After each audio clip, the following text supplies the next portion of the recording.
School পরিদর্শকের office, সেখানে BJP বিধায়কের দাদাগিরির অভিযোগ। স্কুল পরিদর্শককে অসভ্য, অপদার্থ বলেন বলে অভিযোগ।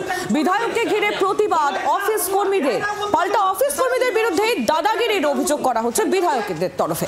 বাঁকুড়ার স্কুলডাঙ্গায় জেলা স্কুল পরিদর্শকের অফিসে এই ঘটনা ঘটেছে। আমাকে এখানে বার করে যার কোনো ফ্যান নেই, কিছু নাই, উনি কই এর সঙ্গে গল্প করলেন, সঞ্জীব গল্প বস করে আমি স্পিকারকে বললাম আমার অভিভাবক উনি কত বড় এডিআই সেটা আমি আজ দেখতে চাই।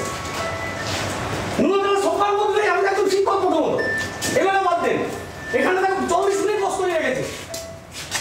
আর এই ঘটনার পর তৃণমূল এবং বিজেপির তরফ থেকে কি প্রতিক্রিয়া উঠে আসছে শোনাবো আপনাদের। আমি খবর পেয়ে এলাম যে বিজেপির বিধায়ক দাদাগিরি করছে। দাদাগিরি করবেই না বা কেন? বিরোধী দলনেতা যদি যাদের অভিভাবক হয় তার কাছ থেকেই দাদাগিরিটা শিখেছে হয়তো ছাদনার বিধায়ক, বিজেপি বিধায়ক। বিলম্বে বিধায়কের বিরুদ্ধে ডিএম এর কাছে কমপ্লেন করা হোক, দরকার হলে থানায় কমপ্লেন করা হোক, কারণ উনি এখানে এসে এখানে ডিআই অফিসের স্টাফদের অসম্মানিত করেছেন। রাজনীতি করার জন্যই এবং সরকারের বদনাম করার জন্য, ডিপার্টমেন্টের বদনাম করানোর জন্য এইসব কথা বলেছেন। সকালবেলায় যখন ওনাকে আমি ফোন করলাম, উনি আমার সঙ্গে যথেষ্ট খারাপ ব্যবহার করলেন।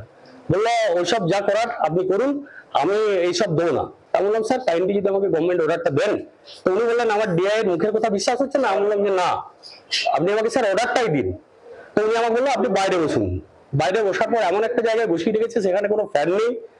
আমাকে 40 মিনিট বসানোর পর উনি এসে কি গল্প করলো জানি না, তারপর উনি বেরিয়ে চলে গেলেন। বাংলার আওয়াজ, বাঙালির আবেগ, জি 24 ঘন্টা।